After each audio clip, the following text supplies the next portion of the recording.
Olá, bom dia. Presidente Jair Bolsonaro sanciona a alteração na Lei de Diretrizes Orçamentárias que viabiliza a criação do Auxílio Brasil, o novo programa social do governo. Esse é um dos destaques de hoje e veja também. Digitalização de serviços públicos gera economia de 3 bilhões de reais por ano no país. Em busca de mais investimentos, ministro da Infraestrutura segue em Nova York, nos Estados Unidos, e tem encontro com empresários interessados em negócios aqui no Brasil. A edição desta quarta-feira, 6 de outubro de 2021, está começando.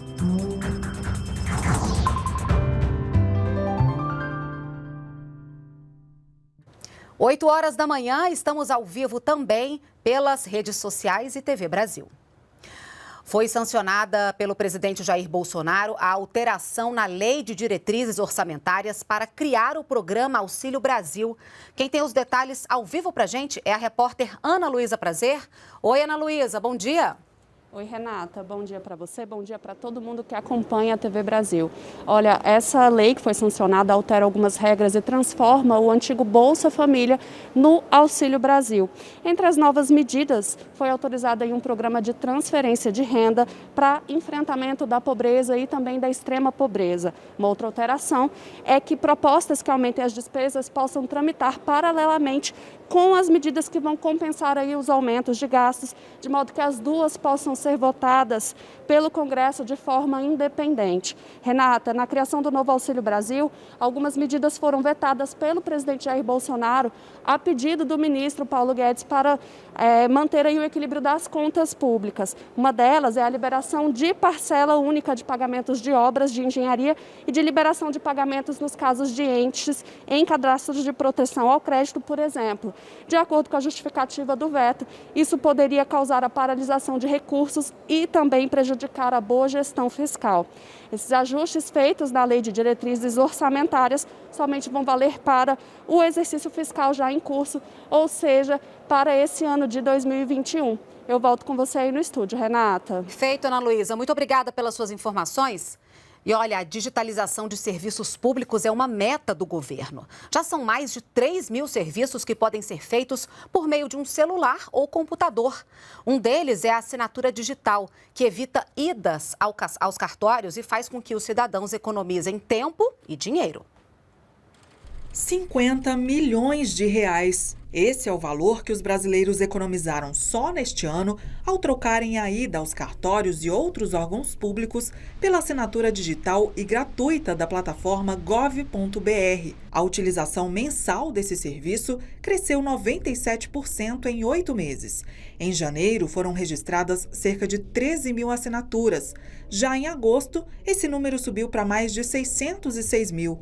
Contribuiu muito para essa redução no tempo de abertura de empresas o uso da assinatura eletrônica avançada do gov.br.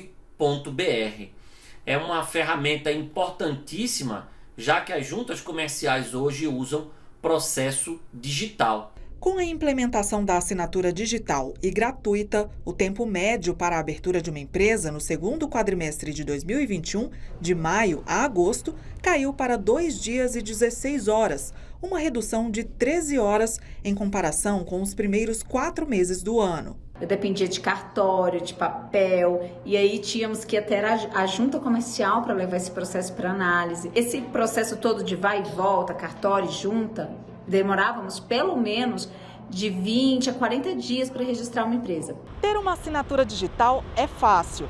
Ela pode ser feita por meio da validação facial ou pela vinculação com contas bancárias, tudo pelo aplicativo ou site do gov.br. A plataforma do governo federal já tem mais de 112 milhões de pessoas cadastradas. Atualmente, são 3.300 serviços públicos digitalizados e a expectativa é que até o fim do ano que vem, esse número passe de 4 mil. A economia gerada pelo uso da plataforma é de mais de 3 bilhões de reais por ano, sendo 2 bilhões e 300 milhões de reais economizados pelos cidadãos e 800 milhões pelo governo.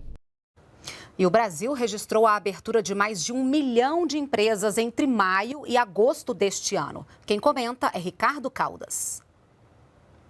Bom dia a todos. Hoje o nosso tema é o empreendedorismo. E para tratar desse tema, nós trouxemos alguns números para compartilhar com você, telespectador, só para você ter uma ideia da grandeza que é o empreendedorismo no Brasil. Então, nós temos, por exemplo, apenas entre maio e agosto desse ano, 1,4 milhão de novos negócios formais foram criados. E isso, no total, acaba gerando um número de 18,5 milhões de empresas ativas. Isso apenas no mundo formal. Se nós considerarmos o número de brasileiros que está atuando como empreendedor, então o número é ainda mais impressionante. Esse número era de 51,9 milhões em 2018, aumentou para 53,4 milhões em 2019 e agora, no ano passado, em função da pandemia, caiu então para 44 milhões. No entanto, esse ano já está se observando uma retomada desses negócios, que são importantíssimos e geram um ciclo virtuoso, uma vez que esse empreendedor acaba adquirindo produtos, matérias-primas em toda a rede de comércio. E não é por acaso também que a grande parte, a maior parte dos empreendedores atuam no setor de serviço. Uma pesquisa recente realizada pelo Global Entrepreneurship Monitor, o GEM, apontou que existem 50 milhões de brasileiros que estão dispostos e com a intenção de abrir um negócio nos próximos 3 anos, o que é um aumento de 75% nessa informação em relação a 2020, o que mostra que nós vamos ter muito empreendedorismo pela frente. Essa é a informação que nós tínhamos para hoje. Continue conosco e tenha um ótimo dia.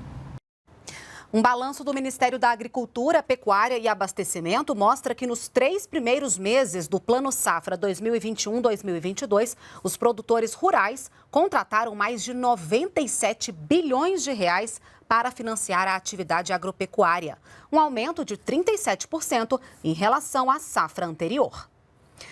O ministro da Infraestrutura segue em Nova York, nos Estados Unidos, em encontros com investidores privados interessados no programa de concessões brasileiro. Tarcísio de Freitas fez um balanço dessas reuniões. Começamos com fundos tradicionais de investimento em infraestrutura que estão posicionados no mundo inteiro e que estão olhando o Brasil com muito interesse, reconhecendo aquilo que está sendo feito pelo nosso país. Depois tivemos a oportunidade de fazer uma reunião com vários grupos de investidores, bancos, escritórios de advocacia, agências de fomento asiáticas, para mostrar também o que está em curso na nossa infraestrutura.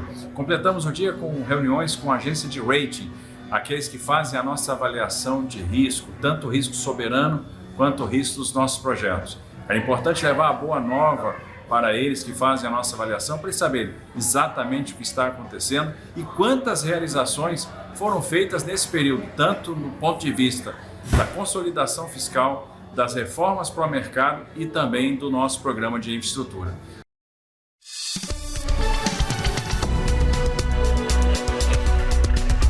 Momento Saúde. E a vacinação contra a Covid-19 segue pelo país. Segundo o Ministério da Saúde, até agora foram distribuídas 301 milhões e 5 mil doses de vacinas. As doses aplicadas ultrapassam 243 milhões 589 mil. 148 milhões 282 mil pessoas tomaram a primeira dose da vacina, 95 milhões 306 mil brasileiros tomaram a segunda dose da vacina ou dose única. Já a terceira dose foi aplicada em mais de 1 milhão 475 mil pessoas. Mudança nas restrições de entrada no Brasil durante a pandemia. Agora, passageiros com origem ou passagem por qualquer país podem apresentar à companhia aérea responsável pelo voo com destino ao Brasil teste negativo para Covid-19 com laudo realizado até 24 horas antes do embarque. Essa mudança, na prática, exclui restrições específicas para a entrada no Brasil de passageiros de voos vindos do Reino Unido, Irlanda do Norte, África do Sul e Índia. As restrições excepcionais e temporárias de entrada no país são atualizadas de acordo com a evolução do cenário epidemiológico analisada pelo Ministério da Saúde. Um mundo cada vez mais conectado exige também maior segurança no ambiente virtual. Para garantir essa proteção, o Ministério da Defesa conduz até a próxima quinta-feira o maior exercício de proteção cibernética do Hemisfério Sul. De um lado, simulações de ataques cibernéticos e de outro, tentativas de defesa. Especialistas realizam nesta semana diversas ações para testar e garantir a segurança cibernética no país. É muito importante para qualquer país, para qualquer organização, poder contar com ferramentas, sistemas e segurança de informação. As simulações fazem parte do exercício Guardião Cibernético 3.0, evento que começou nesta terça-feira no Comando Militar do Sudeste em São Paulo e também em Brasília. O objetivo é garantir segurança e proteção cibernética, especialmente a setores prioritários, como de energia, financeiro, transporte e de telecomunicações. Ao todo, participam representantes de 70 organizações de diferentes setores, de órgãos públicos e privados. Aqui em São Paulo, o evento é voltado exclusivamente a empresas de telecomunicações. A gente, a cada ano, enxerga oportunidades para melhorar a segurança no serviço de telecomunicações, pensando também no consumidor. A abertura em São Paulo contou também com a participação do ministro da Defesa, Braga Neto.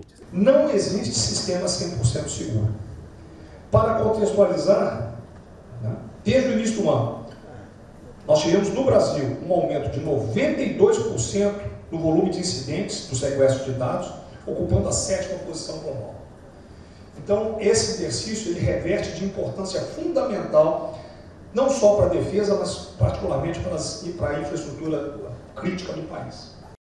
Um exercício de guerra da Marinha Brasileira no litoral do Rio de Janeiro. É a Operação Tridente, que durou 2 dias. O presidente Jair Bolsonaro acompanhou a simulação a bordo de um navio atlântico.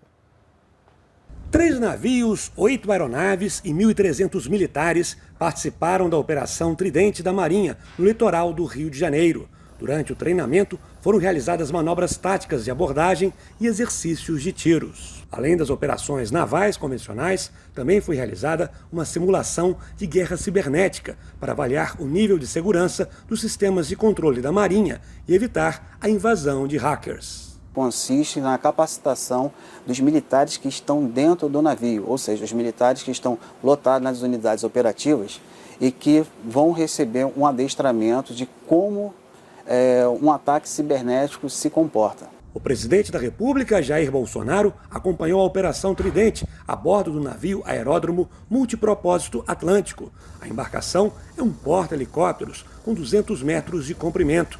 O presidente dormiu uma noite no navio, que é o maior da Marinha Brasileira. Foi importante para o presidente conhecer um pouco mais das capacidades da Marinha. A Marinha tem capacidade de colocar seus equipamentos de guerra, mas também que servem para ações humanitárias, para resgatar brasileiros em locais conflagrados, para apoiar países em situação de enchentes, temporais, furacões, como esse navio. Temos enfermaria, temos várias capacidades que nós podemos levar onde o interesse nacional assim o desejar. Durante a Operação Tridente foi anunciado que o estaleiro Jurong, no Espírito Santo, ganhou a concorrência para construir um novo navio polar brasileiro, que vai ser utilizado em pesquisas na Antártica. Ele deve ficar pronto, no máximo, em 4 anos. Vai contar com pelo menos 40% de equipamentos nacionais. A gente fica por aqui, nos vemos amanhã. Até lá!